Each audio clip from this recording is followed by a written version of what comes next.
Kisruh tudingan ijazah palsu Jokowi kian memanas, politisi senior PDIP bocorkan fakta baru.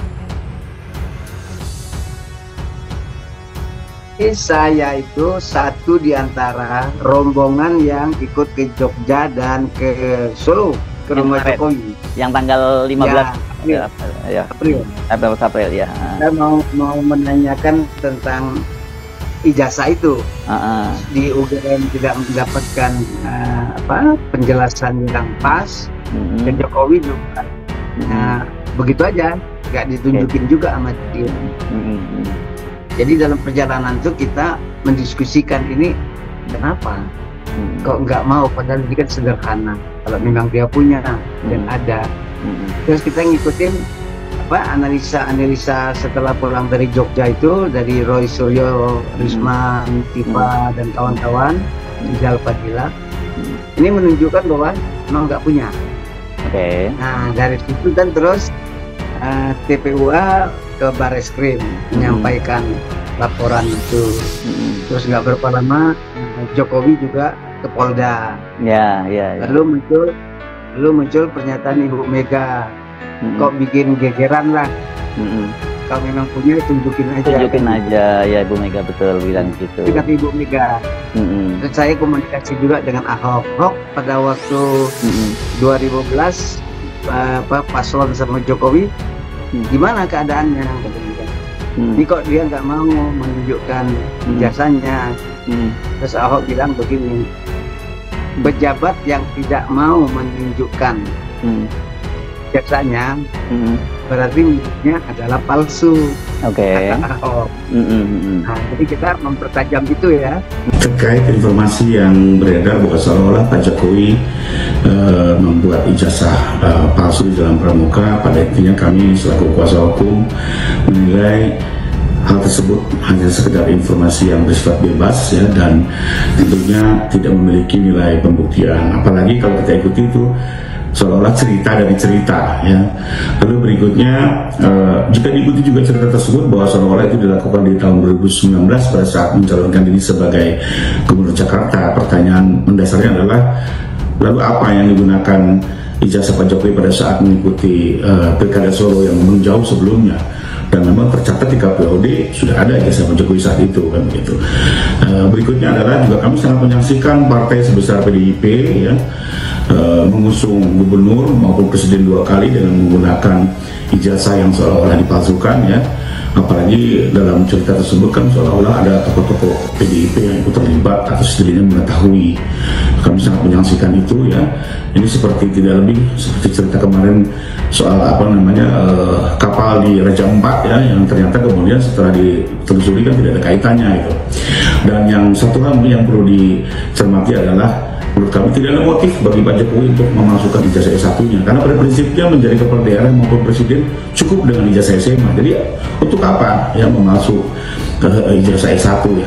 Apalagi kenyataannya kita dengar sendiri dari UGM yang maupun banyak saksi yang sudah dengar keterangannya, termasuk Kasep Puslapor, bahwa ijazah itu asli. Jadi kami melihat ini hanya sekedar informasi yang berkembang dan tidak bisa dipertanggungjawabkan.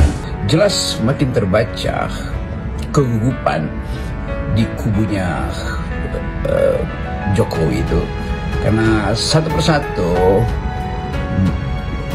gejala yang tadinya hendak ditutupi itu ya, konsep-konsep bahwa pemalsuan itu tidak terjadi, bahwa pembuktian dengan menghadirkan para saksi itu bisa dikendalikan. Akhirnya gejala itu mulai meluntur, masuk dalam gejala baru, yaitu makin banyak orang yang mau mengucapkan satu pandangan untuk memperkuat argumen dari Rismon, Roy Suryo, Dr. Tifa CS. Nah, begitu diucapkan soal pasar pramuka, maka seluruh fokus penelitian itu berubah menjadi makin dekat dengan pembuktian kepalsuan. Karena kita tahu pasar pramuka itu ya dari zaman remaja, semua anak Jakarta mengerti apa yang terjadi di pasar pramuka, mulai dari pesan skripsi, bahkan terang-terangan dipamerkan di situ. Dulu masih ada semacam papan-papan kecil tuh yang menulis tuh di pinggir trotoar itu, menerima pesanan skripsi, menerima cetak ijazah. Jadi semua hal yang kemudian dikaitkan dengan Pasar Pramuka itu menjadi unsur pembenar. Karena hanya di Pasar Pramuka orang bisa memastikan, atau para sejarawan bahkan bisa teliti bahwa itu ada pusat pemalsuan, dan itu terbuka terang-terangan tahun 80-an. Mengenai keadaan dunia ini, itu kan keadaan yang juga kita harus cermati dengan baik, juga dengan Cina dilihat. Nah, apa dampaknya pada Indonesia? Kita harus kompak semua untuk ngurus ini, dan sehingga Presiden Prabowo jangan dibebani lagi dengan pikiran-pikiran yang tidak perlu-perlu seperti itu. Itu aja dari saya. Jadi semua kita kompak deh. Apa sih yang mesti disoalkan? Apa masalahnya buat Indonesia? Kan nggak ada masalahnya. Jadi jangan kita membuat berita-berita yang memprovok diri kita sendiri, menghabiskan energi kita sendiri, dan seperti Presiden Prabowo katakan, jangan kita ada proksi dari negara-negara atau orang-orang luar yang membentur-benturkan kita. Untuk apa gitu? Apa sih yang salah? Saya kan saksi sejarah, ada di dalam semua itu. Saya tahu semua itu. Untuk apa ribut yang nggak perlu ribut? Semua orang mengerti bahwa di situ adalah prosedur ilegal itu dibuat legal karena ada kebutuhan. Jadi kata Pasar Pramuka itu betul-betul otentik untuk jadi semacam lokus penelitian baru. Dan tentu saudara Betor Suryadi itu mengerti, karena Betor adalah aktivis Jakarta yang lama juga beredar di sekitar pasar itu melalui jaringan LSM yang dulu disebut Pijar, dan itu menunjukkan bahwa Betor tidak main-main kalau dia harus menunjuk Pasar Pramuka itu sebagai lokus delikti pemalsuan ijazah Jokowi. Ya kita tunggu riset berikutnya. Dibiarkan riset itu tumbuh, jangan seolah-olah balik pada prinsip siapa yang mendalilkan dia harus membuktikan. Oh iya, tentu itu kalau di dalam hukum positif begitu, pidana positifistik. Tetapi ini adalah soal etik, yaitu pemalsuan yang dilakukan, dugaan pemalsuan yang dilakukan oleh seorang kepala negara yang dipilih oleh warga negara. Jadi ini hak warga negara untuk menagih kejujuran, bukan sekedar menagih keaslian ijazah, tapi soal kejujuran. Ini catatan penting ya, dalam konteks ini saya kira perlu saya sampaikan, pemilik ijazahnya itu pernah menjabat di jabatan publik di negara Republik Indonesia. Nanti kesimpulannya asli tidak asli urusan kedua. Dokumen negara pertama itu dulu gelarnya kalau tidak salah saya membaca itu adalah DRS, dan kemudian naik kepada Gubernur DKI berubah menjadi insinyur, dan kemudian naik lagi pada Presiden adalah insinyur, dan periode kedua juga insinyur. Dalam kasus ranah publik ini harus bisa dilaporkan oleh, pertama adalah KPU juga terlibat untuk melaporkan ini karena itu dipakai untuk daftar kepentingan pemilu. Yang kedua adalah bisa juga partai politik untuk melakukan itu. Yang ketiga bisa rakyat Indonesia pada saat itu yang punya hak pilih. Atau yang berikutnya adalah DPR. Apakah boleh sudah selesai jabat publik dilaporkan? Boleh. Tindak pidana korupsi itu terjadi, jabatan publik sudah turun, masih diproses. Saya mendapat info karena kan geger nih masalah surat ijazah ini kan. Nah terus masuk dari kader PDIP ya, PDIP ya, kesempatan ya. Oke.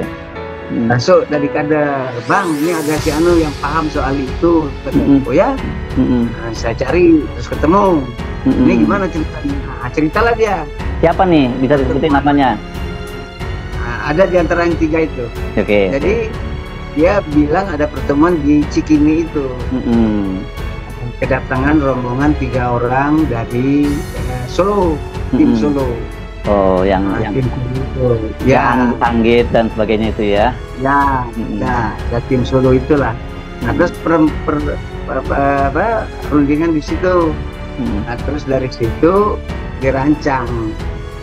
Katanya Denny dia yang merancang. Denny yang paham. Oh, Denny ya. Sejarah pasar, ya.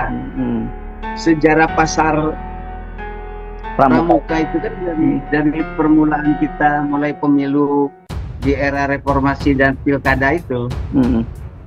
Jadi banyak sekali orang datang ke situ Yang tidak punya ijazah dapat dari situ. Dapat SMA, dapat sarjana. Itu udah betul-betul semua orang tahu lah ya, kayak gitu. Iya, ya. Kader kan juga paling banyak tuh yang disebut orang-orang sebagai kader yang pakai akar bahar, kan gitu, akar bahar, pakai tato. Nah, ijazahnya dari situ. Tapi mereka lolos kan, lolos di pemilu karena memang mereka jawara kan, jagoan di wilayahnya. Pengacara Jokowi kan selalu menyatakan siapa yang mendalilkan dia yang harus membuktikan. Itu kan dalil legal formal. Padahal dalam posisi Jokowi sebagai presiden selama 2 periode, ya dia nggak punya kemewahan semacam itu ya. Dia punya kemewahan semacam orang-orang lain yang dia punya privacy. Seorang pejabat publik harus semuanya dibuka kepada publik. Itu apa boleh buat, itu konsekuensi yang harus mereka terima ya sebagai pejabat publik. Dan kalau kemudian dia menyatakan bahwa itu adalah urusan personal Jokowi, nggak bisa dalil semacam itu. Ya memang ada debat metodologi karena dalil dari Roy Suryo CS itu palsu, maka Roy Suryo harus membuktikan. Oke, kalau itu jalan pikiran akademis, maka mesti dibuka akses untuk membuktikan dalil dari Roy Suryo CS yaitu itu palsu. Apa aksesnya? Ya periksa apa yang dimiliki oleh Jokowi. Lalu Jokowi akan bertanya, hak apa kalian memeriksa ijazah saya?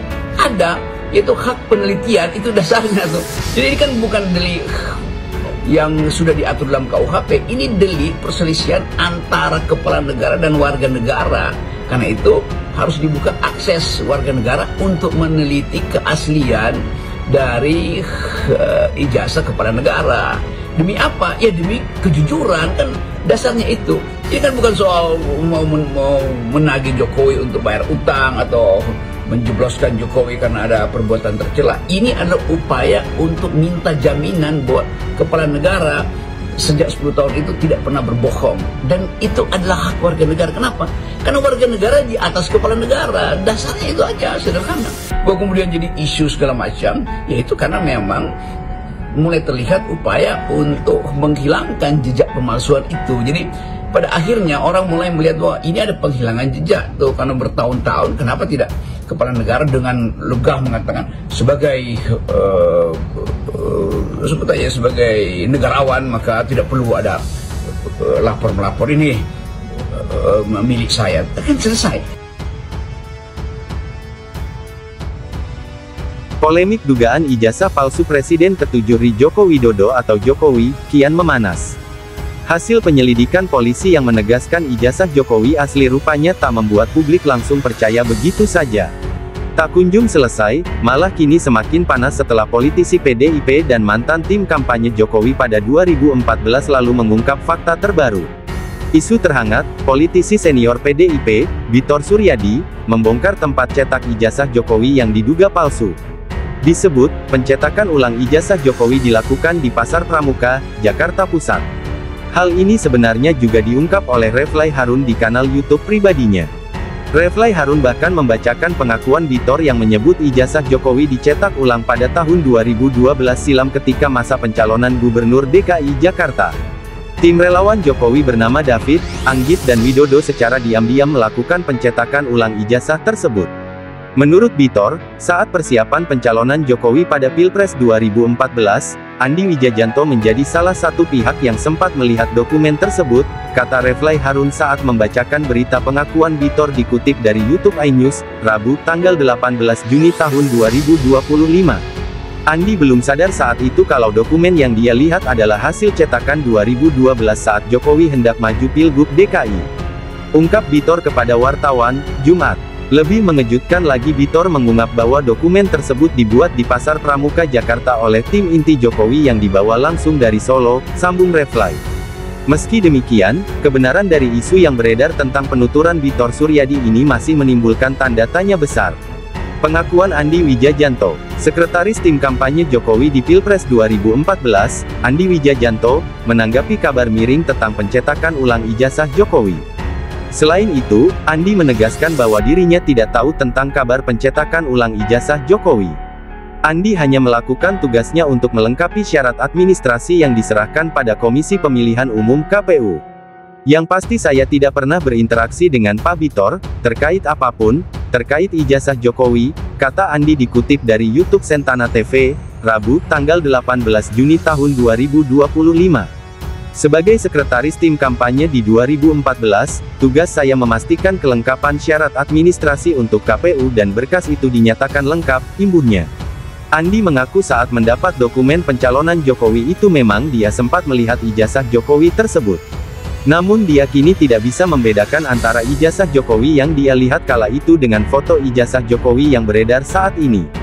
Saya melihat ijazahnya, mirip atau tidak dengan foto ijazah Jokowi viral, saya cenderung gak ingat ya, di 2014 itu tidak ada di kepala saya pertanyaan tentang keaslian ijazah, katanya.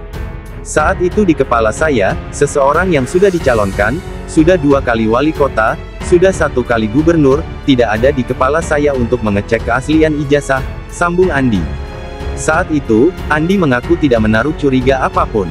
Menurut saya itu proses administrasi normal saja di 2014, saya tidak betul-betul mengingat apakah ada keanehan, katanya. Namun, dia memang mengenal 3 nama yang disebut di kabar beredar dari penuturan Bitor Suryadi ini. Kenal baik, kata Andi terkait sosok David, Anggit dan Widodo. Penuding ijazah Jokowi palsu, Rismon Sianipar mengatakan bahwa 3 nama di kabar yang heboh soal pencetakan ijazah di Pasar Pramuka itu dia yakini nyata. Itu berdasarkan pengakuan Andi Wijajanto selaku sekretaris tim kampanye Jokowi di Pilpres 2014. Yang kita tanyakan Pak Andi, real ya? Artinya begini, bahwa tim dari pencalonan gubernur dan capres dari Pak Widodo, Pak David dan Pak Anggit, kata Rismon. Dia mengatakan bahwa ketiga orang tersebut merupakan tim yang menyerahkan dokumen Jokowi ke Andi Wijajanto. Jadi orangnya real ketiga itu, David, Anggit dan Widodo. Mudah-mudahan kita bisa ketemu salah satu atau ketiganya, ungkap Rismon Sianipar.